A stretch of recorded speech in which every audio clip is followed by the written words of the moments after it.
Sir. आप थोड़ा सा मैनेज करें। ओके। शुभ संध्या।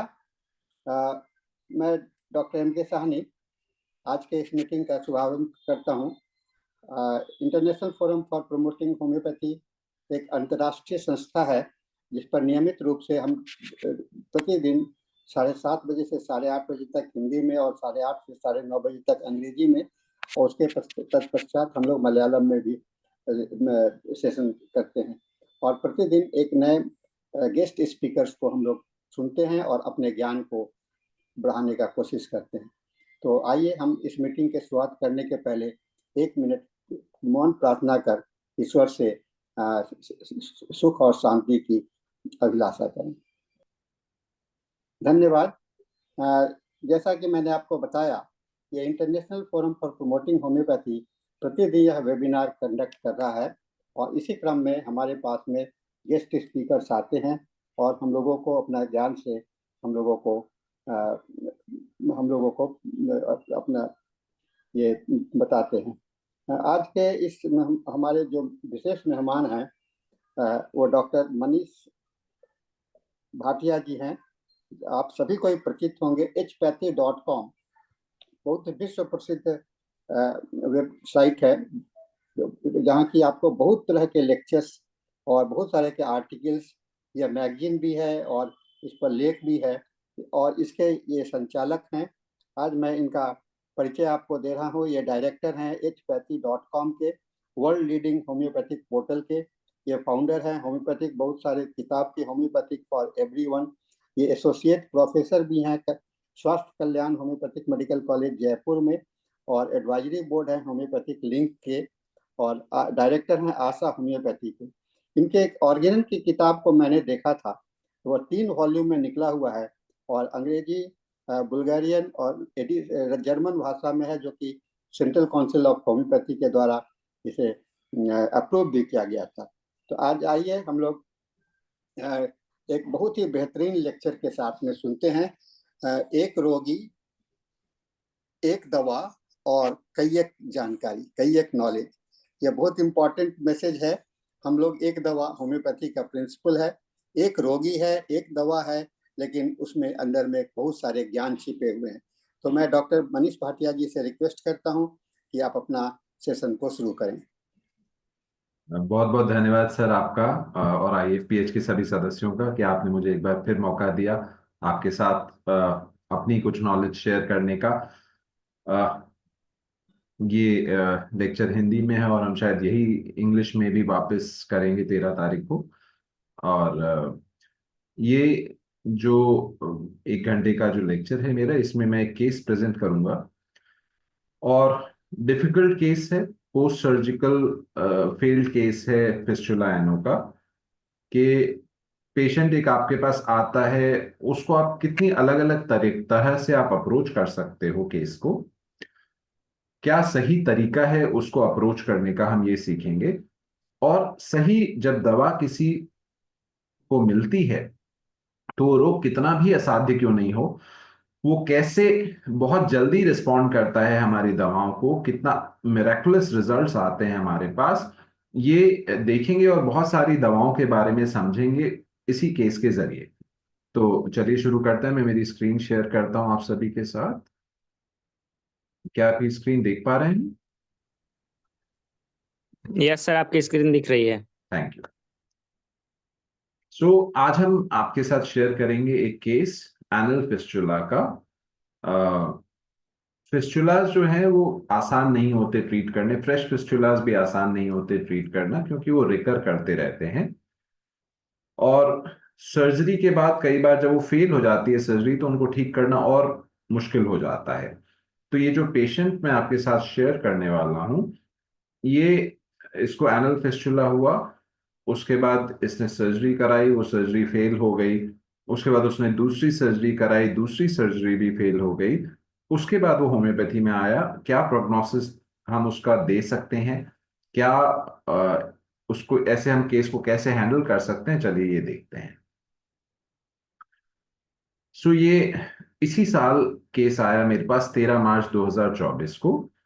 इस पेशेंट को यंग लड़का था, कुछ 20s में, बिल्कुल एकदम सूखा पतला, स्किन एंड बोन्स वाली स्थिति थी उस लड़के की। इसको, ये मेरे पास आया मार्च 2024 में, इसको 2023 में फिस्टुला डायग्नोस हुआ, जिसका इसने पहले अक्टूबर 2023 में सर्जरी कराई। वो सर्जरी फेल हो गई, तो फिर ये दिसंबर 2023 में इसने फिर सर्जरी कराई। कहानी इसकी ये है कि जब इसने पहली बार इसको फिस्टुला हुआ, ये जयपुर में नहीं, मैं जयपुर में रहता हूँ, ये पेशेंट मध्य प्रदेश के किसी शहर में था। इसने वहां अपने शहर में किसी सर्जन को दिखाया, सर्जन ने अक्टूबर 2023 में सर्जरी करी। और उस सर्जरी के बाद, जैसे आप सबको पता होगा कि फिस्टुला की सर्जरी के बाद कई दिन तक ड्रेसिंग चलती रहती है। तो ड्रेसिंग होती रही, पर वो वुंड हील नहीं हुआ 3 महीने तक। तो इसको दिसंबर में किसी ने कहा कि जयपुर में एक बहुत नामी सर्जन है फिस्टुला के, आप क्यों नहीं उनको दिखाते। तो ये दिसंबर में व्यक्ति मध्य प्रदेश से जयपुर आ गया। जयपुर में इसने फिर सर्जरी कराई, और सर्जरी वो वापस फेल हो गई। सर्जरी के 3 महीने बाद तक वुंड इसका हील नहीं हुआ। और जो सर्जन थे रोज ड्रेसिंग कर रहे थे, और उसके बाद भी कह रहे थे कि अभी 3 4 6 महीने कुछ भी लग सकता है तुम्हारे इस वुंड को हील होने में, इस फिस्टुला, पोस्ट सर्जिकल फिस्टुला का जो स्थिति है उसको हील होने में। अब इस 6 महीने के दौरान, अक्टूबर 2023 से लेकर मार्च 2024 के बीच में, ये व्यक्ति 28 किलो वजन कम हो गया इसका। 6 महीने में 28 किलो वजन कम हो गया। तो एक यंग जो हष्ट पुष्ट लड़का था, वो एकदम सीख बराबर हो गया जब ये मेरे पास आया। ये इसकी स्थिति थी जब ये मेरे पास आया। आप देख सकते हैं इसका एनस जो है पूरा कटा हुआ है और हील नहीं हो रहा है। मैं इसके बाद एक वीडियो दिखाऊंगा इस पेशेंट का आपको, और वो वीडियो थोड़ा सा ग्रोस है, आपको अच्छा हो सकता है ना लगे, पर उस पेशेंट की 6 महीने सर्जरी के 6 महीने बाद भी क्या स्थिति थी, और कैसे उसको रोज बैंडेज कराना पड़ रहा था, वो उसकी पीड़ा समझने के लिए, उसकी स्थिति समझने के लिए ये वीडियो देखना जरूरी है। तो ये देखिए, 6 महीने बाद इसका रेक्टम अभी भी एनस जो है पूरा कटा हुआ है। अब इसको रोज ड्रेसिंग करानी पड़ती है।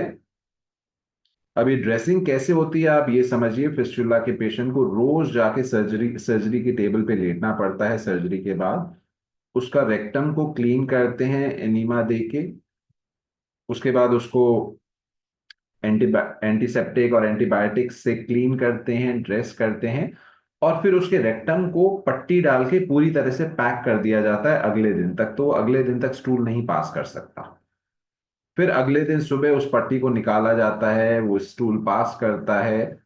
और फिर उसके साथ यही कवायद वापस होती है, उसका रेक्टम को वापस पैक किया जाता है।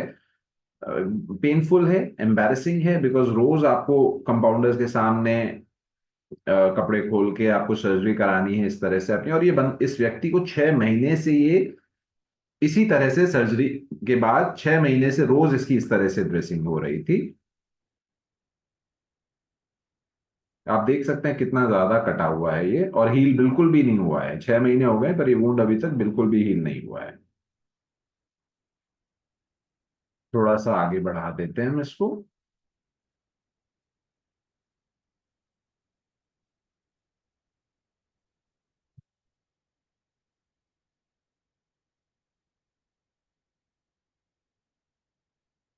अब ये देखिए, ये ऐसे पूरी पट्टी से इसको पैक कर दिया जाता है। ये तो अभी क्लीनिंग चल रही है। इसके बाद ऐसे ही पूरी गॉज इसके रेक्टम में डाल के इसको पैक कर दिया जाएगा।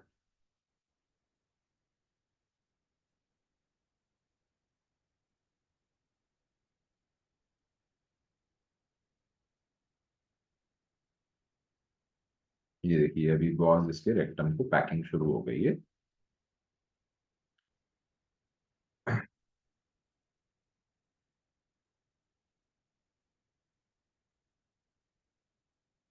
अब सवाल ये उठता है, देखिए पूरा रेक्टम पैक्ड इसका, और ये मेरे पास 2 वीडियोस लेके आया था।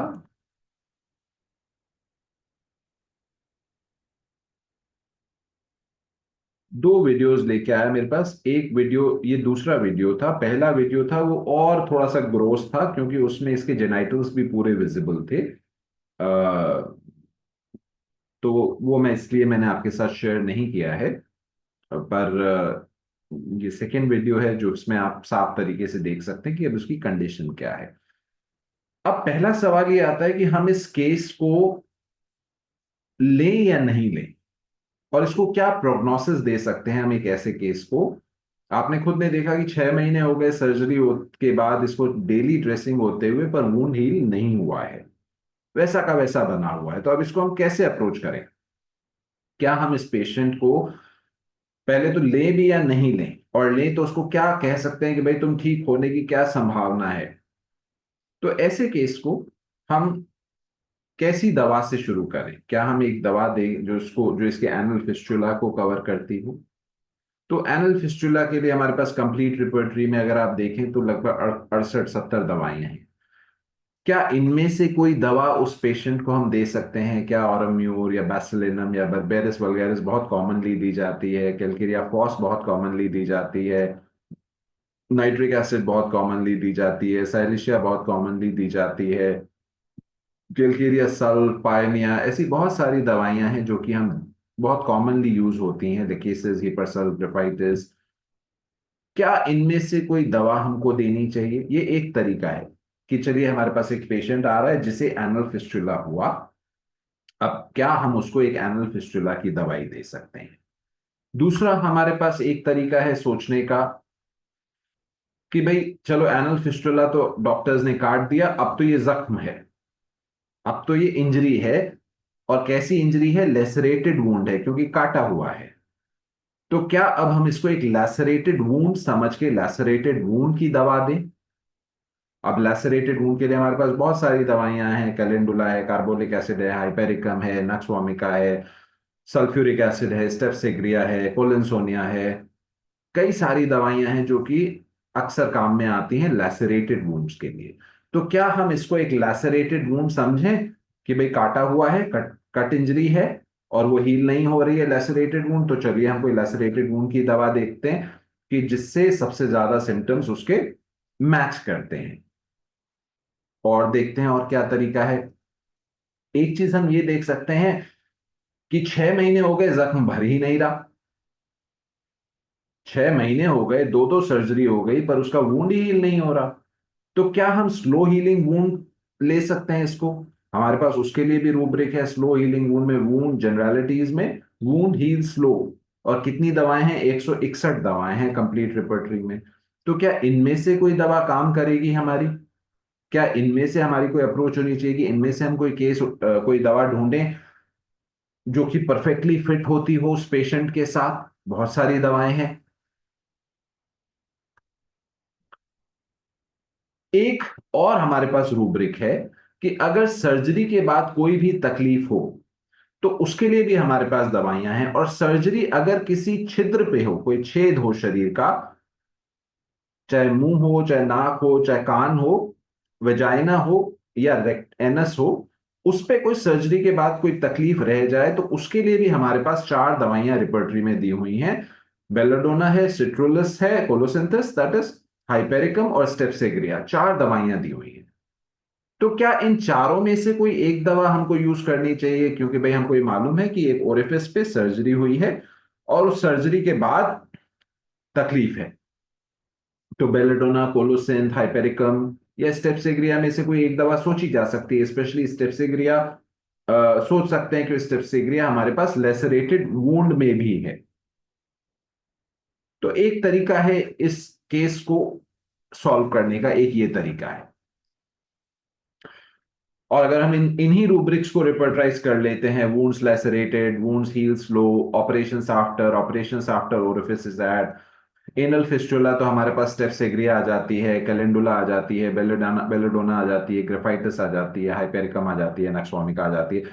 तो हम थोड़ी सी पेशेंट से बात करके इनमें से भी कोई दवा दे सकते हैं कि स्टेप्सिग्रिया, कैलेंडुला या ग्रेफाइटिस, जो भी दवा पेशेंट्स के लोकल सिम्टम्स और जनरलिटीज से मैच करती है वो भी दे सकते हैं। पर हम ऐसा कुछ भी नहीं करेंगे। हम ऐसा इसलिए नहीं करेंगे क्योंकि हम होम्योपैथी में जो फिलॉसफी है हमको ये सिखाती है कि treat the man not the disease. हम ये नहीं कह रहे कि डिजीज का इलाज ही नहीं करना है, पर डिजीज का इलाज सिर्फ आइसोलेशन में नहीं करना। हमको फिस्टुला को आइसोलेशन में ट्रीट नहीं करना, हमको इंजरी को आइसोलेशन में ट्रीट नहीं करनी। हमको उस व्यक्ति का इलाज करना है जिसको फिस्टुला हुआ। हमको उस प्रश्न का इलाज करना है कि फिस्टुला ही क्यों हुआ इस व्यक्ति को पहले। हमको उस प्रश्न का इलाज करना है कि इस व्यक्ति का फिस्टुला के बाद सर्जरी जो हुई वो हील क्यों नहीं हो रहा वूंड पिछले 6 महीने से। जब तक उस पेशेंट की हम कोर ससेप्टेबिलिटी को एड्रेस नहीं करेंगे, तब तक ये मरीज, आप चाहे इसको स्टेप्सिग्रिया दे दीजिए, चाहे कैलेंडुला दे दीजिए, चाहे हाइपेरिकम दे दीजिए, चाहे लेकिसिस दे दीजिए, चाहे साइलिशिया दे दीजिए, चाहे ग्रेफाइटिस दे दीजिए, चाहे हेपासल्फ दे दीजिए, कोई भी दवा दे दीजिए, इसका जख्म नहीं भरेगा।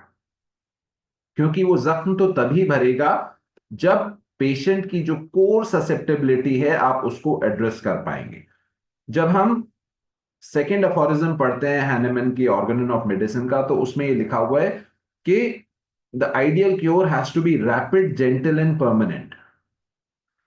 तो वो जो हमको चाहिए कि वो क्योर रैपिड भी हो, जेंटल भी हो और परमानेंट भी हो, उसके लिए आपको उस पेशेंट की कोर ससेप्टेबिलिटी को एड्रेस करना बहुत जरूरी है। नहीं तो वो जो जिगजैग वाला मेथड है उसमें आप शायद और 6 महीने लगा दें मरीज का जख्म भरने में, तो आप कह भी नहीं सकते कि ये मेरी दवा की वजह से भरा। हो सकता है स्पॉन्टेनियस हीलिंग हो जाए 6 महीने में। तो अगर आपको लगता है कि आपको पेशेंट को क्योर करना है जल्दी से जल्दी, तो पेशेंट की कोर ससेप्टेबिलिटी को समझना पड़ेगा। और उसकी कोर ससेप्टेबिलिटी को समझने के लिए हमको पेशेंट की स्टोरी में घुसना पड़ेगा कि क्या कारण हुआ कि इस व्यक्ति को फिस्टुला डेवलप हुआ, इसकी ससेप्टेबिलिटी क्या है, इसकी कॉजेस क्या रहे, इसकी इंडिविजुअलिटी क्या है। क्योंकि हमारे पास जो 161 दवाइयां दी हुई हैं, चाहे स्लो हीलिंग वुंड्स में 20 दवाइयां दी हुई हैं, लैसरेटेड वुंड्स में, फिस्टुला में हमारे पास 60 दवाइयां दी हुई हैं, 68 दवाइयां दी हुई हैं, उनमें से भी हम कैसे आइडेंटिफाई करेंगे कि सही दवा क्या है। उनमें से भी हम कैसे आइडेंटिफाई करेंगे सही दवा क्या है। तो चलिए इस पेशेंट की स्टोरी सुनते हैं। इस पेशेंट क्या ऑक्यूपेशन था कि ये बर्थडे डेकोरेशन का काम करता था। बर्थडे में दीवार पे सजाना, बर्थडे के बलून्स लगाना, डेकोरेशन करना, दो काम करता था। एक तो ये खुद भी डेकोरेशन का काम करता था और दूसरा जो डेकोरेशन का सामान होता है वो सप्लाई भी करता था दूसरे दुकानों पे। तो ये जब इसको 2023 में फिस्टुला होने से कुछ समय पहले, चूंकि इसने अपना माल बहुत सारे दुकानदारों को दे रखा था, वो पैसा इसको नहीं मिला तो इसका पैसा डूब गया था। और उसके बाद इसको ये फिस्टुला की प्रॉब्लम शुरू हुई थी। जो उसका फाइनेंशियल लॉस हुआ था उसके बाद इसको ये फिस्टुला डेवलप हुआ। और उसके बाद जब ये फिस्टुला की सर्जरी हुई तो इसका काम बिल्कुल बंद हो गया। 3 महीने वहां बेड पे रहा, फिर जयपुर आ गया, 3-4 महीने यहां रहा, तो इसका जो जो बिजनेस था वो पूरी तरह से कोलैप्स कर गया। और उसकी इसको बहुत चिंता थी। इनफैक्ट मेरे पास भी जब ये आया तो उसका सवाल ये था कि डॉक्टर साहब मैं ठीक कब होऊंगा ताकि मैं मेरा बिजनेस वापस कर सकूं।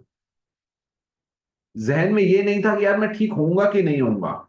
उसको चिंता उस वक्त भी ये थी कि मैं बिजनेस करूं जाके, मेरे को 6 महीने हो गए मैं बिस्तर पे पड़ा हूं, मैं कमा नहीं रहा हूं, मेरा बिजनेस सारा फेल हो गया है।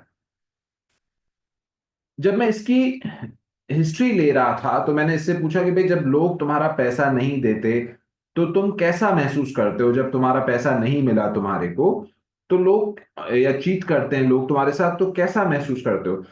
तो कहता है डॉक्टर साहब मेरे को इतना गुस्सा आता है उस वक्त, तो इतना गुस्सा आता है कि मुझे लगता है या तो मैं किसी को मार दूं या खुद मर जाऊं। अब ये कितना टिपिकल रिएक्शन है। हर कोई व्यक्ति ऐसा नहीं करेगा। हर कोई व्यक्ति ऐसे नहीं रिएक्ट करेगा कि अगर मेरे को किसी ने पैसा मेरा ले लिया, 5-10 हजार रुपए किसी ने मेरा वापस नहीं दिया, तो मुझे इतना गुस्सा आ जाए कि या तो मैं मर जाऊं या मैं उसे मार दूं। अब ये कितना इंडिविजुअल रिएक्शन है उसका। फिर मैंने इससे और पूछा कि भाई फिर क्या होता है गुस्सा आने के बाद, तुम कैसा महसूस करते हो? तो पेशेंट ने कहा कि मेरे को गुस्सा आने के बाद ना बहुत गिल्टी फील होता है कि मैंने ना इतना गुस्सा क्यों किया, इतनी बड़ी तो बात नहीं थी और मैंने क्यों इतने अपशब्द बोल दिए। मैंने कहा अच्छा, और कुछ बताओ अपने प्रोफेशन के बारे में, अपना जो तुम बिजनेस करते हो उसके बारे में बताओ।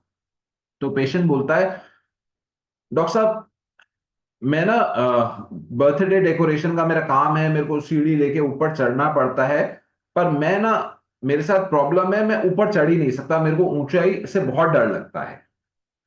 मैं ऊंचाई पे नहीं चढ़ सकता, मेरे को सीढ़ी पे नहीं चढ़ सकता, मेरे को किसी और से काम कराना पड़ता है।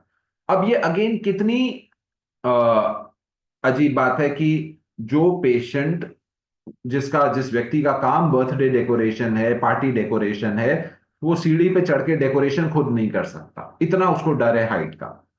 तो हमारे पास एक और उसका इंडिविजुअलाइजिंग सिम्टम हमको मिला। एक तो उसका गुस्सा कि इतना, एक हमको देखिए उसका कॉज मिला कि उसको बिजनेस में लॉस हुआ, उसके बाद उसको बीमारी शुरू हुई। जब वो आया तो भी उसको चिंता किसकी थी? बिजनेस की चिंता थी। उसके बाद हमको क्या मिला कि उसको गुस्सा बहुत वायलेंट आता है, और गुस्सा भी कैसा आता है कि मर जाऊं या मार दूं। उसके बाद हमको एक और की नोट मिला कि उसको ऊंचाई से बहुत डर लगता है, हाइट्स का बहुत डर है। इतना हमको देखो उसका इंडिविजुअलाइजिंग सिम्टम मिल रहा है। अब इसके बाद हमको और क्या मिलता है, मैंने उसके बारे में और जानने की कोशिश करी तो पता चला, अब ये लंबी चौड़ी हिस्ट्री थी, हिस्ट्री अपने आप में 1-1.5 घंटे की थी, अब वो यहां पर हमको थोड़ा सा संक्षेप में करना पड़ेगा। इसलिए जो मेन बातें हैं केस की वो आपके साथ शेयर कर रहा हूं। कि ये पता चला कि उसको बड़े डरावने सपने आते हैं, सपनों में उसको लगता है कि किसी ने उसको पकड़ लिया और वो डर के उठ जाता है। मैंने उसके बारे में और जानने की कोशिश करी कि भाई तुम कैसे व्यक्ति हो, कैसी तुम्हारी दिनचर्या है। तो पता चला कि, मैंने उससे पूछा अभी सुबह से शाम तक क्या करते हो, तो उसने मेरे को बोला कि सर मैं सुबह 4 बजे उठ के नहाता हूँ और फिर मैं आश्रम जाता हूँ, पूजा पाठ करता हूँ और फिर वापस आता हूँ और फिर नाश्ता करके फिर बिजनेस पे जाता हूँ। तो मेरा एकदम 22-23 साल का, 25 साल का लड़का, मैंने कहा ये क्या सुबह 4 बजे उठ के तुम कहाँ जाते हो?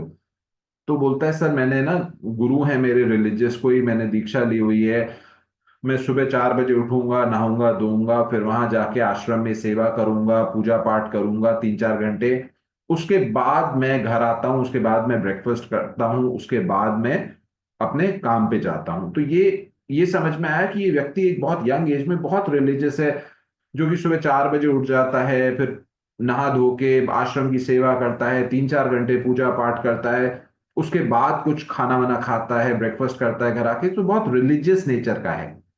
तो अब ये चीज भी इसका एक इंडिविजुअलाइजिंग कैरेक्टर है। और ये व्यक्ति बहुत ज्यादा सोशल भी नहीं है। आ, इसके अलावा कुछ और चीजें हमने पता करी उसकी केस हिस्ट्री में कि एक तो उसके माथे पे पसीना बहुत आता है, उसको मीठा खाना पसंद है, सुबह उठ के वो गुनगुना गर्म पानी पीता है, उसके बाद शौच के लिए जाता है। तो ये कुछ चीजें उसकी, हमने उसके इंडिविजुअलाइजिंग सिम्टम्स हमको इस केस में पता चले। तो अब हम देखिए उसके कॉज पे जाते हैं। कॉज क्या था कि उसको बिजनेस की चिंता हुई। उसको बिजनेस की चिंता शुरुआत में भी हुई कि मेरा पैसा डूब गया है, और अभी भी उसके लिए सबसे ज्यादा चिंता का विषय क्या था 6 महीने बाद सर्जरी के बाद भी, कि मेरा बिजनेस मैं कब करूंगा, मेरा बिजनेस बंद है। मतलब उसको वूंड सिर्फ इसलिए हील कराना था अपना क्योंकि उसको बिजनेस करना था। तो हम एक रूब्रिक लेते हैं, cares worries full of business about. अब इसमें कुल 30 दवाइयां हैं, जिसमें हायोसाइमस है, नक्सवामिका है, और कई सारी दवाएं हैं। तो क्या अब इनमें से हमारी कोई दवा काम आएगी, ये हमको सोचने की बात है। पर अजीब बात, मैंने जब ये रूब्रिक देखा तो मुझे अजीब सी बात ये लगी कि इसमें हायोसाइमस क्यों है? क्योंकि जब हम बिजनेस की बात करते हैं तो हम आर्सेनिक की बात करते हैं, हम ब्रायोनिया की बात करते हैं, और कैल्केरिया फ्लोर की बात करते हैं, और लेकेसिस की बात करते हैं, हम नक्सवामिका की बात करते हैं, हम और बहुत सारी मनी माइंडेड दवाइयों की बात करते हैं, हम लाइकोपोडियम की बात करते हैं, हम काली ब्रोमेटम की बात करते हैं। पर हम आमतौर पे हायोसाइमस की बात नहीं करते बिजनेस की चिंताओं के लिए। अब यहां पर तो आप देखो तो नक्सवामिका और हायोसाइमस जो है टॉप मोस्ट मेडिसिन है। तो इसीलिए कहते हैं कि जब आप प्रिस्क्राइब कर रहे हो ना, तो जो अफोरिज्म 6 में हैनेमैन ने कहा कि एक अच्छा homeopath should be free from prejudice, तो वो इसीलिए लिखा है कि जब आप दवाओं के लिए पूर्वाग्रह हो जाता है आपके मन में, आप प्रेजुडिस हो जाते हो कि ये दवा का यही काम है, आप pulsatilla is a female remedy, जिस दिन आपने सोच लिया आप पल्सिटिला मेल को नहीं दे पाओगे, जिस दिन आपने सोच लिया कैलकेरिया का आप बच्चों की दवाई है, कैमोमिला बच्चों की दवाई है, आपको एडल्ट्स में कैमोमिला दिखेगी ही नहीं। क्यों? क्योंकि हम प्रेजुडिस हो गए उस दवा के लिए। जिस दिन आपने सोच लिया कि कालीब्रोम एक्ने की बहुत अच्छी दवाई है, उस दिन आपको कालीब्रोम एंटिम क्रूड के अलावा आपको कोई रेयर दवाई दिखेगी ही नहीं।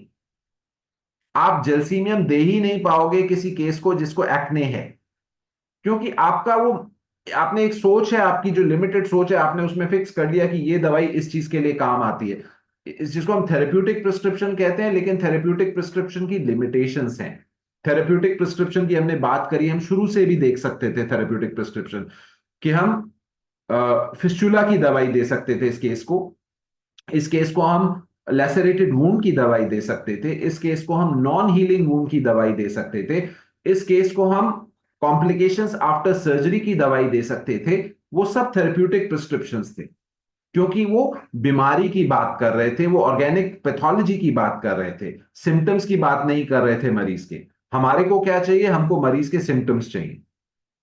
तो अब देखते हैं कि क्या हमारे पास इनमें से कोई दवाई होगी। 30 दवाइयां हैं हमारे पास चुनने को, शायद इनमें से कोई दवा इंडिकेट हो। वो पूरा केस कैसा निकलेगा उसके ऊपर डिपेंड करता है। पर अब ये समझते हैं कि हायोसाइमस यहां पे क्यों है।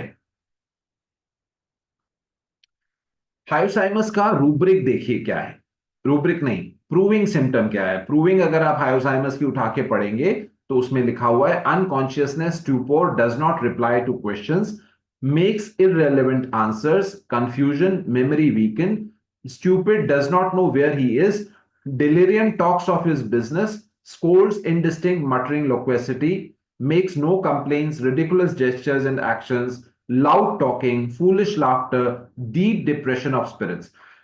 तो अब यहां हायोसाइमस इस रूब्रिक में क्यों दी हुई है? क्योंकि हायोसाइमस के जो प्रूविंग है उसमें डिलीरियम में भी पेशेंट जो था, जो प्रूवर था, वो बिजनेस की बात कर रहा था, यानी बिजनेस उस व्यक्ति के लिए इतना इंपॉर्टेंट है।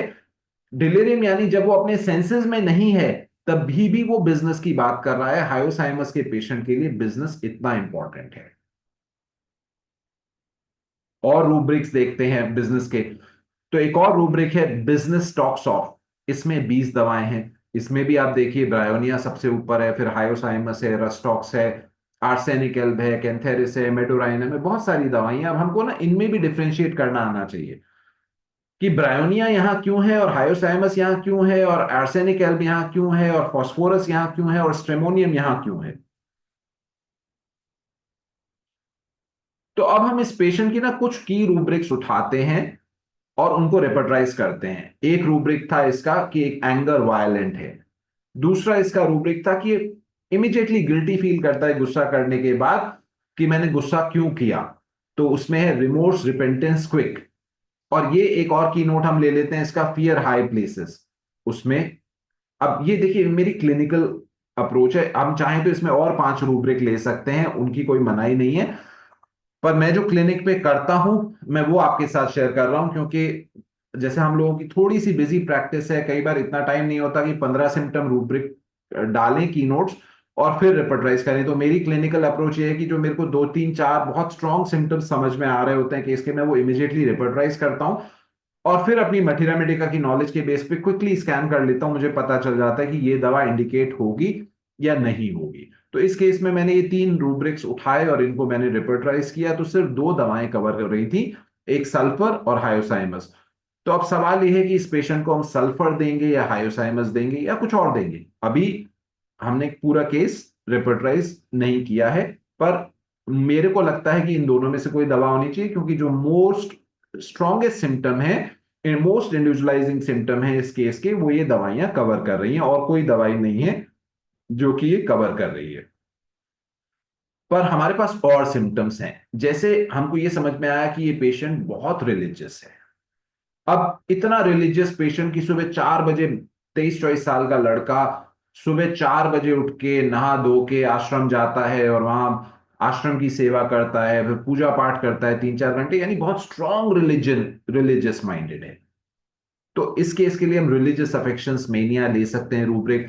इसमें आप देखेंगे तो हायोसाइमस बहुत स्ट्रांगली इंडिकेटेड है, सल्फर भी इंडिकेटेड है और हायोसाइमस भी इंडिकेटेड है, तो अभी हम यहां पर सेलेक्ट नहीं कर सकते। और आगे बढ़ते हैं, देखें, पर दोनों दवाएं हैं जो कि इस थीम को कवर करती हैं। अब मैं कैसे इस दवा तक पहुंचा?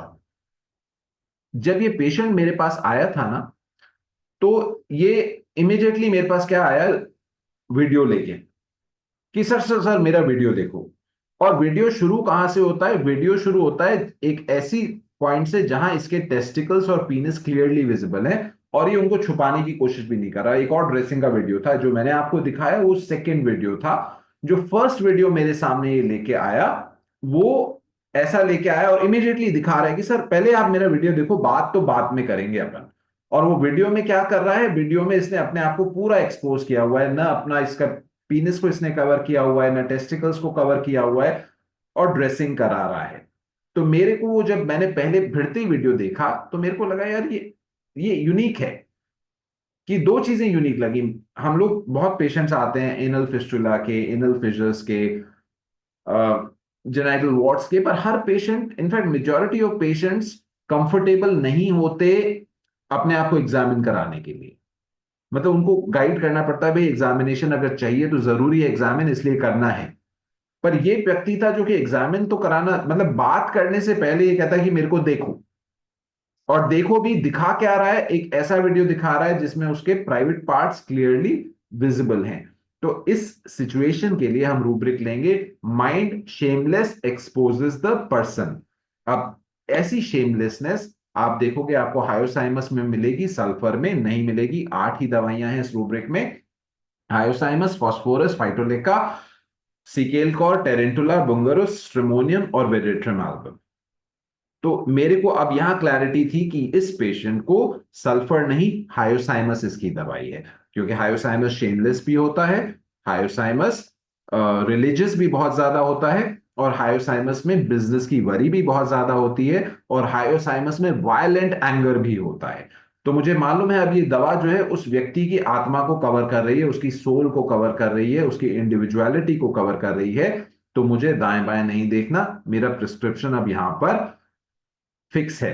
पर हायोसाइमस क्या आपको मिलेगी इस फिस्टुला में? नहीं मिलेगी। हायोसाइमस क्या आपको मिलेगी लैसरेटेड वुंड में? नहीं मिलेगी। हायोसाइमस आपको मिलेगी स्लो हीलिंग वुंड्स में? नहीं मिलेगी। हायोसाइमस आपको क्या मिलेगी ऑपरेशंस आफ्टर वाले रूब्रिक में? नहीं मिलेगी। तो अब देखिए, आपके जो थेरेप्यूटिक रूब्रिक्स होते हैं वो हर बार उन दवाओं को समाहित नहीं करते जो कि पेशेंट के लिए, उन पेशेंट की इंडिविजुअलिटी को कवर करें। तो अब इस मकाम पे आकर इस पेशेंट को मैंने दवाई देना शुरू करी, हायोसाइमस 30, दिन में 4 बार पानी में। वाटर डोजेस जो होते हैं वो सेंटिसिमल स्केल के वाटर डोजेस में यूज करता हूं। हमारे यहाँ पोस्टोलॉजी 3 एडिशंस में, हैनेमैन ने तीनों एडिशंस में अलग अलग दी। 4th एडिशन ऑर्गेनन का मेडिसिन जो था, ऑर्गेनन ऑफ मेडिसिन में हैनेमैन ने पोस्टोलॉजी दी थी dry dose wait and watch method, single dry dose wait and watch. और उसके बाद जो 5th एडिशन आया उसमें हैनेमैन ने सेंटिसिमल पोटेंसी का लिक्विड सॉल्यूशंस देना शुरू किया, कि लिक्विड सॉल्यूशंस जो हैं वो कैसे आप यूज कर सकते हैं, डाइल्यूट करके दवा को कैसे फ्रीक्वेंटली यूज कर सकते हैं to speed up the cure. क्योंकि फिर वही बात है, हैनेमैन खुद चाहते थे कि जो सिंगल डोज ड्राई डोज देना और वेट एंड वॉच में 30 दिन, 50 दिन, 60 दिन, 90 दिन वेट करना पड़ता था रिपीट करने से। तो हैनेमैन चाहते थे कि हम क्योर को स्पीड अप करें। तो क्योर को स्पीड अप करने के लिए उन्होंने सेंटिसिमल पोटेंसी को वाटर डोजेस में देना शुरू किया था फ्रीक्वेंटली। और उसके बाद 6th एडिशन में उन्होंने 50 मिलीसिमल पोटेंसी इंट्रोड्यूस करी थी और उसको डाइल्यूट करने के लिए। तो यहां पर हमने 5th एडिशन की पोस्टोलॉजी यूज करते हुए हायोसाइमस 30 को पानी में डिसॉल्व करके दिन में 4 बार देना शुरू किया पेशेंट को। हर डोज से पहले दवा को, बॉटल को सकस करना होता है। अब ये पेशेंट मेरे पास, देखिए पहली कंसल्टेशन कब थी, 13 मार्च 2024 को। अब कंसल्टेशन दूसरी है 15 दिन के बाद, 27 मार्च 2024 को। इस व्यक्ति की अब 2 हफ्ते में क्या फीडबैक आ रहा है मेरे पास कि सर फिस्टुला थोड़ा सा हील होना शुरू हो गया है, जो वूंड है मैं पहले से बेहतर फील कर रहा हूं, और 6 महीने के गैप के बाद मैंने पिछले 15 दिन में 1 किलो वजन गेन किया है। ये वही व्यक्ति है जिसने पिछले 6 महीने से कंटिन्यूअसली वेट लॉस हो रहा था, 28 किलो वजन कम हो गया था और स्किन एंड बोन हो गया था बिल्कुल। उसने फाइनली वेट गेन करना शुरू किया। It's a very good prognostic sign. तो हमने आगे क्या किया, हमने इसको वापस 2 हफ्ते के लिए वो दवा वापस रिपीट करी, हायोसाइमस 30 लिक्विड सॉल्यूशन, दिन में 4 बार आप लेते रहो। अब 4 हफ्ते बाद पेशेंट क्या आता है, 2 हफ्ते बाद वापस आता है मेरे पास, 4 हफ्ते का फॉलोअप 10 अप्रैल 2024 को, और फिस्टुला का जो वूंड था वो पूरी तरह हील हो चुका था सिर्फ 4 हफ्ते में। आइए रिजल्ट देखते हैं। ये रहा उसका हील्ड वीडियो। हील्ड वीडियो नहीं है यहाँ पर क्योंकि कुछ था ही नहीं, ड्रेसिंग नहीं हो रही। अब आप देखते हैं कि एनस बिल्कुल हील है, कोई कट नहीं है, और स्कार भी देखेंगे तो बिल्कुल हल्का सा स्कार है, देखने पे दिखता है उस जगह पे जहां पर स्कार था। सिर्फ 4 हफ्ते में, एक बार फिर याद करा देता हूं जो लेट जुड़े हैं उन लोगों को, कि हम यहां से एक फिस्टुला का पोस्ट सर्जिकल वूंड जो कि 6 महीने से हील नहीं हो रहा था, जिसकी 2 बार सर्जरी हो गई थी, जिसकी रोज पेनफुल ड्रेसिंग हो रही थी, और इस स्थिति में जहां डॉक्टर कह रहे थे कि अभी 4-6 महीने और लग जाएंगे इस वूंड को हील होने में, इस स्थिति से इस स्थिति तक आने में हमको लगे कुल 4 हफ्ते। पहले 2 हफ्ते में उसने वेट गेन करना शुरू किया, उसका वूंड हील होना शुरू हुआ। अगले 2 हफ्ते में और ज्यादा इसका वूंड पूरा हील हो गया, इनफैक्ट और ज्यादा तो क्या पूरा हील हो गया, पर इसने और ज्यादा वेट गेन किया, और 4 हफ्ते के बाद इसकी दवाई डिसकंटिन्यू हो गई और ये अपने घर वापस मध्य प्रदेश चला गया। तो अब यहां पर हमको समझना पड़ेगा, हम कुछ बात करते हैं थोड़ी देर शेमलेस रेमेडीज की। तो शेमलेसनेस जो रूब्रिक है उसमें 39 दवाइयां हैं। मैंने इसका एक सब रूब्रिक यूज किया था, मैंने सब रूब्रिक यूज किया था शेमलेसनेस एक्सपोजेस द पर्सन, जिसमें कुल 8 दवाइयां हैं। तो आइए हम कोशिश करते हैं 8 दवाइयां जो कि शेमलेसनेस एक्सपोजेस द पर्सन में है। कौन सी दवाइयां हैं? हायोसाइमस, फॉस्फोरस, फाइटोलेक्का, सिकेलकॉर, टेरेंटुला, बंगारुस, स्ट्रेमोनियम और वेरेट्रम एल्बम। इनकी शेमलेसनेस में क्या फर्क होता है, उनको थोड़ा सा समझने की कोशिश करते हैं। हायोसाइमस में जो शेमलेसनेस है उसमें क्या दिया हुआ है, इनडिसेंट एक्सपोजर, इंसिडेंट एक्सपोजर नहीं है, स्पेलिंग मिस्टेक हो रखी है, indecent exposure which may be active or passive in delirium resulting from depravity or some strange mental quirk। Hahnemann की प्रूविंग में क्या सिम्टम्स दिए हुए हैं कि he strips himself naked, he lies naked in bed and chatters, naked and enveloped in a fur cloak, he senselessly wanders about to a great distance in the summer heat, ridiculously solemn act in improper clothing, in a priest's cassock, put on over nothing but a shirt and in fur boots. He wishes to go to church in order to preach and perform clerical offices there, and furiously attacks those who try to prevent him, mixed with fury। अब देखिए कितना अच्छा symptom है, जो symptom number 545 है उसमें पूरी की पूरी हायोसाइमस आ गई। क्या आ गई? शेमलेसनेस। क्या आ गई? Religiousness, he wishes to go to church in order to preach and perform clerical offices there. और तीसरी चीज क्या आ गई? वायलेंट एंगर आ गया, furiously attacks those who try to prevent him.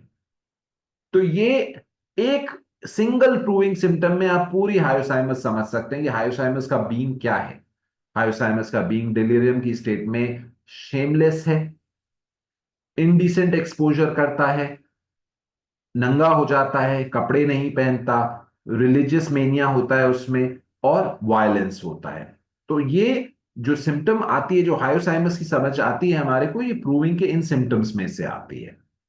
तो ये एक हायोसाइमस की स्टेट है। फॉस्फोरस क्यों है शेमलेसनेस एक्सपोजेस द पर्सन में? फॉस्फोरस के रूब्रिक्स क्या हैं? Delirium, loquacious, violent, at first alternating with intervals of consciousness, afterwards interrupted, erotic with indications of great excitement of sexual system, sexual dreams and violent sexual excitement. The proving shows a polarity of excitability and ecstasy with lowered inhibitions followed by indifference, stupor, and exhaustion. The phosphorus patient is pleasant, sympathetic, of sanguine temperament, changeable disposition, or quarrelsome and easily angered, craving company, loquacious, amative, easily exhausted but unreliable, without perseverance, impressionable, and very susceptible to external influences. और क्या है इसके symptom? An extreme loss of moral inhibitions result in the ascendance of the most animalistic impulses. Lasciviousness uncovers this person, seeks to gratify his sex instincts no matter on whom. Erotic mania, sex excitement and shamelessness. अब देखिए phosphorus और hyoscyamus में क्या फर्क है? Hyoscyamus में indecent exposure है, वहां पर सेक्सुअल एक्साइटमेंट जो है इतना नहीं है जितना फॉस्फोरस में है। फॉस्फोरस में वो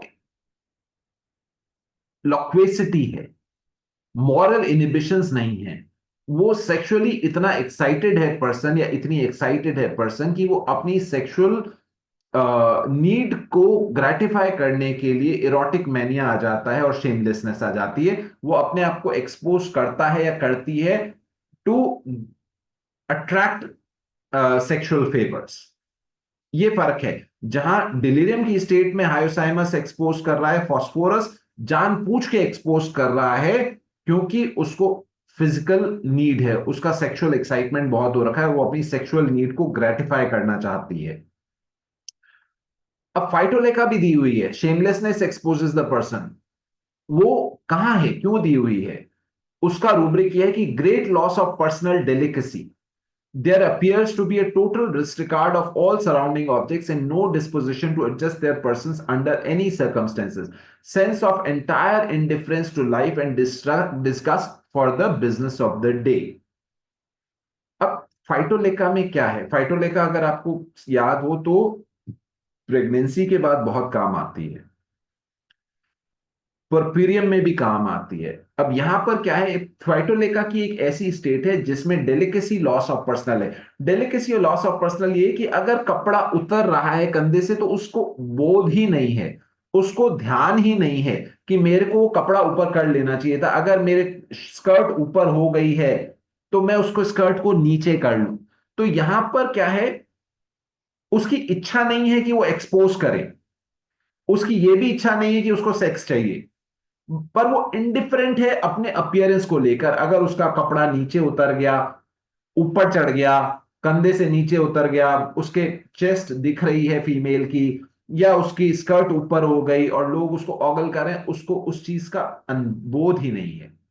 तो इसलिए ये दवा दी हुई है एक्सपोजेस द पर्सन में। बट वो एक्सपोज क्यों कर रही है? इसलिए नहीं कर रही क्योंकि उसको एक्सपोज करने की इच्छा है, इसलिए भी नहीं कर रही क्योंकि उसको सेक्स की डिजायर है, इसलिए नहीं कर रही क्योंकि वो लेशिवियस है, इसलिए कर रही है क्योंकि वो इंडिफरेंस है अबाउट हर पर्सनल अपीयरेंस। उसको ये एहसास ही नहीं है कि उसका शरीर दिख रहा है और उसको ढकना चाहिए। तो ये फाइटोलेका की स्टेट है। तो अब आप समझ सकते हैं कैसे डिफरेंस है हायोसाइमस और फॉस्फोरस और फाइटोलेका। आगे बढ़ते हैं सीकेल कॉर में।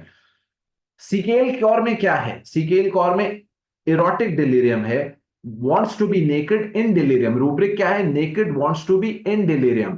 और डिलीरियम कब आता है? यूट्राइन हेमरेज विद, और it is not present in lasciviousness. तो क्या, कैसे समझेंगे हम सीकेल कॉर को? देखिए सीकेल कॉर क्या है, फीमेल रेमेडी मानी जाती है। कहां यूज होती है सीकेल कॉर? अक्सर प्रेगनेंसी के समय, डिलीवरी के समय यूज होती है। डिलीवरी के समय भी कब यूज होती है? जब उसमें पोस्टपार्टम हेमरेज होता है। बहुत अच्छी दवा है पोस्टपार्टम हेमरेज की, जहां पर डार्क ब्लड है वो कॉन्स्टेंटली गशेस में निकलता है, ऊज करता रहता है, उसके स्टेट में सीकेल कॉर काम आती है। और जब वो एक्सेसिव ब्लीडिंग की वजह से वो डिलीरियम में चली जाती है फीमेल, एक्सेसिव हेमरेज की वजह से जब पेशेंट डिलीरियम में चली जाती है, उस स्टेट में पेशेंट इरोटिक हो जाती है और कपड़ा नहीं पहनना चाहती, अपने आप को अनकवर कर देती है। तो सीकेल कौर की वो स्टेट है। सीकेल कौर हर स्टेट में अनकवर नहीं करेगी अपने आप को। सीकेल कौर सेक्स की डिजायर के लिए अनकवर नहीं कर रही। सीकेल कौर शेमलेसनेस की वजह से अनकवर नहीं कर रही। सीकेल कौर इंडिफरेंस की वजह से भी अनकवर नहीं कर रही। सीकेल कौर क्यों अनकवर कर रही है अपने आप को? क्योंकि एक्सेसिव हेमरेज की वजह से आफ्टर डिलीवरी वो डिलीरियम में चली गई है, और उस डिलीरियम में वो वांट्स टू बी नेकेड, क्योंकि सीकेल कौर को गर्मी भी बहुत लगती है, सीकेल कौर में बर्निंग पेन्स हैं। तो वो जब डिलीरियम में उसको बर्निंग पेन्स होते हैं and she wants to uncover. That is why secale cor is present in the rubric shamelessness exposes the person. अब आइए टेरेंटुला को समझने की कोशिश करते हैं। तो tarantula is ludicrous and lascivious hysteria in a woman of 29 years. The patient had to be restrained by force. Excitement of the sexual appetite, constant sexual excitement with which nothing can control, sufferings of the prostate, debilitating sweats, unconquerable sadness and stupidity, eroticism, constant sexual excitement in a virtuous man, followed by a hypochondriasis and unhappy mood, lasciviousness in a man 35-year-old reaching almost to insanity. The sexual desire was so manifest in this woman that when playing or dancing with gentlemen, she hugged them before everybody. The just remarks on her conduct made her irritable. She cried, was angry, and finished by promising not to do it again. However, she did not keep her promise long. तो अब देखिए tarantula क्या है। Tarantula किस लिए जानी जाती है? डांसिंग के लिए। और यहां पर रूब्रिक में भी देखिए आप क्या आ रहा है निकल के, कि वो जो पेशेंट है वो डांस कर रही है, और डांस करते वक्त अपना जो पार्टनर है उसे जोर से हक कर रही है, शेमलेसली उसको उससे चिपक रही है। क्यों चिपक रही है? क्योंकि वो सेक्सुअली बहुत एक्साइटेड फील कर रही है। तो ये अगेन एक रूब्रिक है जो कि शेमलेसनेस का है, लेकिन इसमें भी टेरेंटुला की डांसिंग आ रही है, जिसके लिए टेरेंटुला जानी जाती है। तो अब ये पेशेंट जो है टेरेंटुला की, अगेन जैसे फास्फोरस में सेक्सुअल एक्साइटमेंट है, वैसे ही टेरेंटुला में भी सेक्सुअल एक्साइटमेंट बहुत ज्यादा है। फास्फोरस यूजुअली आपको फीमेल्स में इंडिकेटेड मिलेगी सेक्सुअल एक्साइटमेंट के लिए, टेरेंटुला मेल्स और फीमेल्स दोनों में मिलेगी। मेल्स में स्पेशली जहां पर प्रोस्टेट की प्रॉब्लम्स हो, उसके साथ सेक्सुअल एक्साइटमेंट बहुत ज्यादा आ रहा हो, उसमें टेरेंटुला अक्सर इंडिकेटेड होती है। फीमेल्स में भी जहां पर डांसिंग का बहुत शौक होता है, बहुत ज्यादा लेकेसिस की तरह बहुत ज्यादा दिखावा, बहुत ज्यादा ऑस्टेंटेशन, बहुत ज्यादा प्रेजेंटेशन का शौक हो, वहां पर टेरेंटुला इंडिकेटेड होती है, स्पेशली विद सेक्सुअल एक्साइटमेंट। और उस सेक्सुअल एक्साइटमेंट में देखिए टेरेंटुला शेमलेसनेस जो है वो कहां दी हुई है, वो ये परवाह ही नहीं कर रही कि लोग उसको देख रहे हैं, और वो देख अपने आप को एक्सपोज नहीं कर रही, वो अपने सेक्सुअल एक्साइटमेंट को एक्सपोज कर रही है। अपने बॉडी पार्ट्स को तो दिखाएगी because she is sexually excited, but उससे ज्यादा उसका बिहेवियर जो है, उसका कंडक्ट जो है टुवर्ड्स ऑपोजिट सेक्स, वो शेमलेस हो जाता है। अब बंगारुस क्यों दी हुई है? बंगारुस आपको एक स्नेक रेमेडी है, और फारूक मास्टर ने प्रूव करी थी ये। अब इसमें आप देखेंगे तो आपको क्या मिलेगा, दो दो रूब्रिक्स में दी हुई है, dreams nakedness about exposing herself mammae, और mind dreams reduction of exposing thighs and mammae by. Bungarus में आपको एक्चुअल शेमलेसनेस नहीं मिलेगी, बंगारुस में सपने आते हैं। ये और किसी रूब्रिक में नहीं दी हुई है। बंगारुस शेमलेसनेस में खुद को एक्सपोज कहां कर रही है? वो एक्सपोज सिर्फ ड्रीम्स में कर रही है। उसको सपने आते हैं कि वो अपनी ब्रेस्ट एक्सपोज कर रही है, अपनी थाई एक्सपोज कर रही है, इसलिए बंगारुस यहां दी हुई है इस रूब्रिक में। शेमलेसनेस एक्सपोजेस द पर्सन, लेकिन बंगारुस एक्सपोज कर नहीं रही, उसको सिर्फ सपने आ रहे हैं एक्सपोज करने के। और स्ट्रेमोनियम, स्ट्रेमोनियम के अगर आप देखेंगे रूब्रिक सिम्टम्स क्या हैं? Lascivious lewdness, he sings and talks lewdly, delirium erotic, delirium sexual excitement in, naked wants to be। Stramonium hyoscyamus के बहुत पास है, दोनों एक ही फैमिली को भी बिलोंग करती हैं। दोनों में बहुत ज्यादा मेनिया है, दोनों रिलीजियस हैं, दोनों डिलीरियम बहुत ज्यादा है, दोनों में इरोटिसिज्म है, दोनों में सेक्सुअल एक्साइटमेंट है। लेकिन आप अगर देखेंगे तो हायोसाइमस में डिलीरियम ज्यादा है, स्ट्रेमोनियम में सेक्सुअल एक्साइटमेंट बहुत मिलेगा, जो कि आपको हायोसाइमस में वैसा सेक्सुअल एक्साइटमेंट नहीं मिलेगा जैसा स्ट्रेमोनियम में मिलता है। और स्ट्रेमोनियम की अगर आप टोटलिटी देखेंगे तो स्ट्रेमोनियम में जो फियर्स मार्क्ड मिलते हैं वो आपको हायोसाइमस में नहीं मिलते। जो फियर ऑफ डार्क मार्क्ड है स्ट्रेमोनियम में, जो फियर ऑफ एनिमल्स मार्क्ड है, जो fear of being alone marked है, जो फियर ऑफ डॉग्स मार्क्ड है, जो फियर ऑफ वायलेंस मार्क्ड है, वो आपको हायोसाइमस में नहीं मिलता। हायोसाइमस का patient is less self aware compare to stramonium. But दोनों एक ही ग्रुप की रेमेडीज हैं, दोनों बहुत क्लोज हैं, और अक्सर केसेस में जब आप रेपर्टराइज करेंगे तो आपको दोनों बहुत साथ साथ दिखेंगी, और इसलिए आपको इन दोनों दवाओं को बहुत गहरे से समझना होता है डिफरेंशिएट करने के लिए। अब इसके बाद वेरेट्रम एल्बम समझते हैं। वेरेट्रम एल्बम में क्या है? वेरेट्रम एल्बम में भी मेनिया है। उसकी प्रूविंग सिम्टम्स क्या है? Fury, tears his clothes and does not speak, she kisses everyone who comes near her before the occurrence of the menses. Mania with desire to cut and tear everything, especially clothes, with lewdness and lascivious talk, religious or amorous, de grandeur. Nymphomania, with violence and destructiveness, had been disappointed in love, melancholia, at times loquacious, great desire for sexual intercourse, void of shame, obscenity, very troublesome, requiring close confinement, had been confined a year in an asylum, puerperal mania and convulsions, with violent cerebral congestion, bluish and bloated face, protruded eyes, wild shrieks, with disposition to bite and tear. अब देखिए, veratrum album में भी हमको वो symptoms मिलते हैं जहां mania है, सेक्सुअल मेनिया है, निम्फोमेनिया है। कैसे डिफरेंशिएट करेंगे हम? वेरेट्रम एल्बम आपको जो मेनिया, आपको सेक्सुअल डिजायर बढ़ी हुई आपको फास्फोरस में भी मिल रही है, लेकिन मेनिया नहीं है।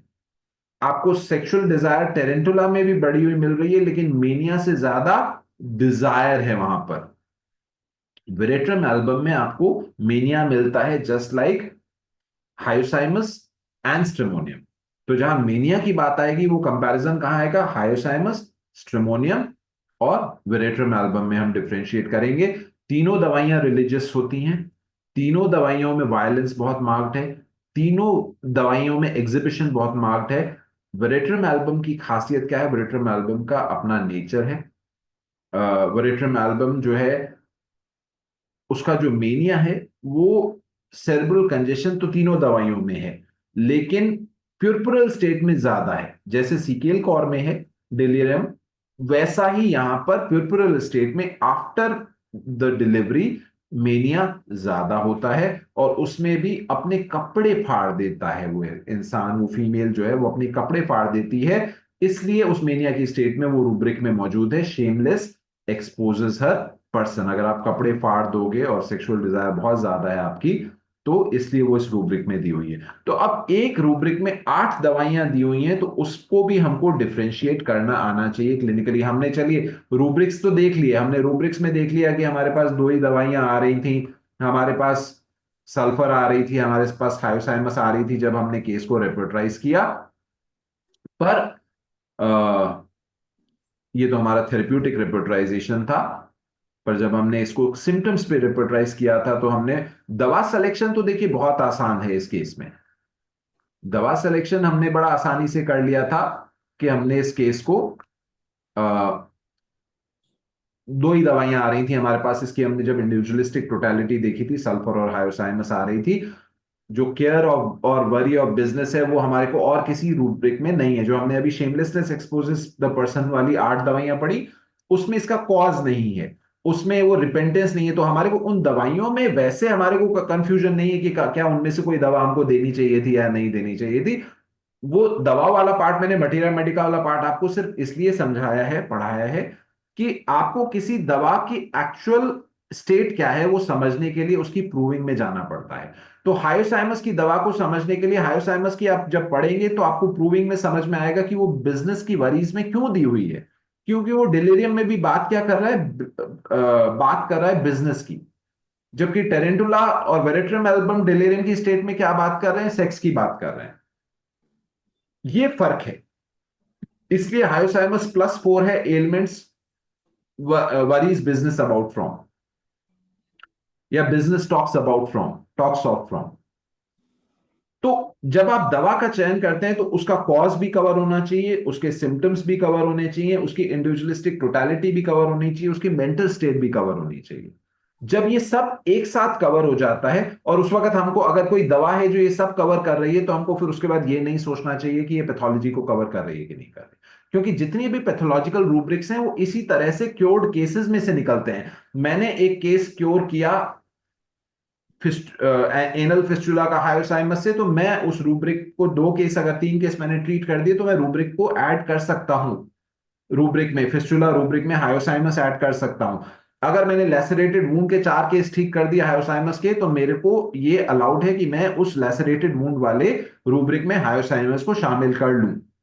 तो सिर्फ अपने आप को सीमित ना करें, जो थेरेप्यूटिक रूब्रिक्स हैं, पेशेंट की टोटलिटी देखें, पेशेंट की इंडिविजुअलिटी देखें, और उसके बाद जो भी दवा निकल रही है उसको केस को दें, तो केस जो है जल्दी से जल्दी अर्लीस्ट ठीक होता है। जो रैपिड जेंटल परमानेंट क्योर होता है वो तभी संभव है। और तो ये केस था, इसके साथ ये छोटी छोटी बहुत सारे लेसन्स हैं इस केस में, ऑर्गेनन के भी, मटेरा मेडिका के भी। केस को अप्रोच कैसे करना है, कैसे हम जल्दी से जल्दी ठीक कर सकते हैं, कुछ पोसोलॉजी के बारे में भी हमने बात करी। तो केस तो मैं यहीं खत्म करता हूं। ब्रीफ में मैंने केस आपके साथ शेयर किया। अगर आपके कोई सवाल हैं इन जनरल या इस केस के बारे में, तो यू आर मोस्ट वेलकम। हाँ, थैंक यू डॉक्टर मनीष, बहुत ही अच्छा प्रेजेंटेशन है। और आपने जैसा कहा था कि मैं एक केस दिखलाऊंगा और उसमें एक ही दवा दूंगा और उसी दवा से मैं बहुत कुछ सीखूंगा, तो ये एक अच्छा अनोखा तरीका भी है। अनोखा मैं इसलिए कहूँगा कि एक पढ़ने के लिए, सीखने के लिए ये बहुत अच्छा अप्रोच है। एक सिंगल रूब्रिक्स के माध्यम से दवा का डिफ्रेंशिएशन करना, है ना, डिफरेंशियल डायग्नोसिस करना हर एक दवा का एक आर्ट है। तो और मैं याद करता हूँ कि मैं जब पीजी डायरेक्टर रहा हूँ अपने कॉलेज में, तो मैं अपने सभी बच्चों को, जो पीजी स्टूडेंट्स थे, उनको मंथली प्रोजेक्ट दिया करता था। और उस प्रोजेक्ट के अंदर में मैं एक रूब्रिक्स दे देता था, रूब्रिक्स सब रूब्रिक्स दे दिया, और उसके अंदर में कुछ दवाइयाँ हैं, मैं उनको कहता था कि इसका डिफरेंशियल, ये इस रूब्रिक्स के अंदर में इतने जो दवाइयाँ हैं इनका अंतर क्या है, क्यों एक दवा है, और इसमें डिफ्रेंशिएशन करो। तो जैसा कि आपने आज इसको बताया, ठीक उसी तरह से बच्चे बनाने। और मैं समझता हूँ कि अगर टीचिंग टेक्नोलॉजी में अगर इसको डिफरेंशियल डायग्नोसिस रिपोर्टरी के माध्यम से करना सीखें, तो मेडिसिन के विषय में ज़्यादा क्लैरिटी आएगा। अब कहाँ हायोसाइमस और कहाँ फॉस्फोरस और कहाँ वेट्रम, आप सोच नहीं सकते हैं। लेकिन जब आप एक रूब्रिक्स के माध्यम से जा रहे हैं, तो आपको पता चल रहा है कि हायोसाइमस किस मायने में हम लोगों का नजदीक है, किस तरीके से वह नजदीक है उसके, ये एक अच्छा है। और आपने ठीक ही कहा कि अगर हम लोग केस के आउटर सर्कल में चलेंगे, तो हम लोग इनर कोर प्रिंसिपल्स को नहीं लेंगे, तो रोगी ठीक नहीं होता है, और जैसा कि हो रहा था आपके केस में। और आपने जब उसके सेंट्रल पॉइंट को पकड़ने का कोशिश किया, पॉजिटिव फैक्टर्स प्लस उसके पेशेंट के इंडिविजुअलिटी को पकड़ने का कोशिश किया, और कितने बारीकी से आपने हायोसाइमस को खोज निकाला, है ना। ये बहुत ही ऑब्जर्वेशंस, 3 ऑब्जर्वेशंस का आधार है। एक वीडियो के माध्यम से आपने जो एक्सपोजेज जेनाइटल्स को लिया है, ये आपने बहुत ही अच्छा, मुझे बहुत अच्छा लगा इसमें। एक केस मैं भी देखा एक बूढ़े आदमी में, और वह बूढ़े आदमी पैरालाइज्ड था, अब बेड पर पड़ा हुआ था, और उसके जो डॉटर इन लॉ हैं, छोटी छोटी औरतें थी, तो जब वो आता था, वो लोग आती थी उनके देखभाल करने के लिए, सेवा करने के लिए, तो अपने वो जो लुंगी हम लोग यहाँ कहते हैं ना, लुंगी टाइप का पहना रहता था, उसको अपने से वहां से हटा देता था। एक ये इस समय मुझे भी इस तरह के अनुभूति हुए थे, और मैंने भी वहां पर फॉस्फोरस सोचने का कोशिश किया था, और फास्फोरस जो है सो उस टेस्ट में हमको बहुत ही अच्छा रिलीफ मिला, हालांकि बहुत ही एजेड था, बहुत ही एडवांस था, कंप्लीट पैरालिसिस दूर नहीं हुआ लेकिन पार्शियली बहुत कुछ वो ठीक हो चुका था और अपना बहुत कुछ अपना कुछ संभालने लगा था। 100% तो नहीं कहेंगे, ओल्ड एज में उतना नहीं हुआ था उसको, लेकिन बहुत ही अच्छा रहा था। तो ये एक अच्छा है। हम लोग लेट हो रहे हैं, डॉक्टर धनेश हम लोग के साथ में आ चुके हैं। मनीष जी आपका बहुत बहुत बधाई, बहुत बहुत धन्यवाद और आपको आशीर्वाद। आप इसी तरह से आते रहिए, आप आते हैं तो हम लोगों का एक नया दृष्टिकोण मिलता है, क्योंकि आप एच पैथी से जुड़े हुए हैं। एच पैथी एक वंडरफुल साइट प्रोग्राम है, पोर्टल है, जहाँ की आपको नॉलेज का भंडार मिलेगा, है ना, इंसाइक्लोपीडिया ऑफ नॉलेज है। तो चलिए हम लोग आज इस नॉलेज का एक अंश हम लोगों ने प्राप्त किया है, इसलिए मैं डॉक्टर मनीष भाटिया जी को धन्यवाद देता हूं और बहुत बहुत धन्यवाद सर। हम लोग इस सेशन को समाप्त करता हूं और सेशन को हैंडओवर करता हूं डॉक्टर धनेश जी को, जो कि आज हम लोग के साथ में एक कनाडा के बहुत ही मशहूर डॉक्टर को लेकर के आए हैं। Thank you and over to you doctor Dhanesh. Thank you, Saifullah.